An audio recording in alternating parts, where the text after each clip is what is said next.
Rohit Vemula case మరో మలుపు తిరిగింది. అతడి ఆత్మహత్యకు ఎవరూ కారణం కాదని, అతడు దళితుడే కాదని పోలీసులు రిపోర్ట్ ఇవ్వడంతో హెచ్సిఏలో ఆందోళనలు మొదలయ్యాయి.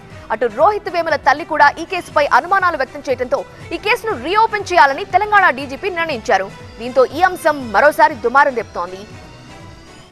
రోహిత్ వేముల ఆత్మహత్యకు అతడు తప్ప మరెవరూ కారణం కాదని సాక్ష్యాధారాలు లభించలేదు గనక కేసును మూసివేయడమైనది అంటూ 8 ఏళ్ల న్యాయ పోరాటానికి ఫుల్ స్టాప్ పెట్టేశారు పోలీసులు. అప్పటి హెచ్సియు వీసీ అప్పారావుకు ఈ కేసుతో సంబంధం లేదని తేల్చారు పోలీసులు. అంతేకాదు రోహిత్ వేముల ఎస్సీ కాదని పోలీసులు రిపోర్ట్ ఇచ్చారు. అయితే ఈ కేసు రీఓపెన్ చేయాలని తెలంగాణ డీజీపీ నిర్ణయించారు. అటు రోహిత్ వేముల తల్లి కూడా ఈ కేసుపై అనుమానాలు వ్యక్తం చేస్తున్నారు.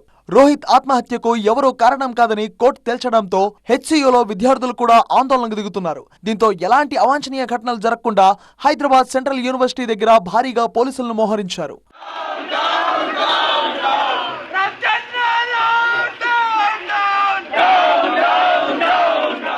2016 జనవరి 17 హైదరాబాద్ సెంట్రల్ యూనివర్సిటీలో జరిగిన రోహిత్ వేముల ఆత్మహత్య ఘటన దేశం మొత్తాన్ని ఇటువైపు చూసేలా చేసింది. దళితుల హక్కు కోసం పోరాడుతున్న కారణంతో అతడిపై వేధింపులకు పాల్పడి ఆత్మహత్యకు ప్రేరేపించారు అనేది ఆరోపణ. 8 ఏళ్లుగా సాగిన దర్యాప్తును ముగింపు దశకు తీసుకొచ్చి ఆధారాల్లేని కారణంగా కేసు మూసివేస్తున్నట్టు కోర్టుకు విన్నవించుకున్నారు సైబరాబాద్ పోలీసులు.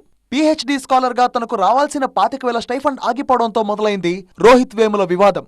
అంబేద్కర్ స్టూడెంట్స్ అసోసియేషన్ పేరుతో వేదికను ఏర్పాటు చేసి దళిత విద్యార్థుల హక్కు కోసం పోరాడుతున్న రోహిత్ ను యూనివర్సిటీ యాజమాన్యం వేధిస్తోందని స్నేహితుల ఆందోళన చేపట్టడం, అదే సమయంలో ఏబీవీపీ లీడర్ సుశీల్ కుమార్ పై దాడి జరగడం, యూనివర్సిటీ క్యాంపస్ కుల కొట్లాటలకు కేరాఫ్ అయిందంటూ బండారు దత్తాత్రేయ హెచ్ఆర్డీ మినిస్ట్రీకి లేఖ రాయడం, ఆ వెంటనే రోహిత్ తో పాటు మరో 4గురిపై సస్పెన్షన్ వేటుపడ్డం, ఈ తతంగం జరిగిన నెల రోజుల తరస్టిల్లో దళిత విద్యార్థులపై వివక్షకు రోహిత్ వేముల ఉదంతం ఒక తార్కణం అంటూ నిరసన మొదలైంది. నేషనల్ మీడియాలోనూ స్టూడెంట్ యూనివర్సిటీల్లోనూ పెద్ద ఎత్తున కదలిక వచ్చింది.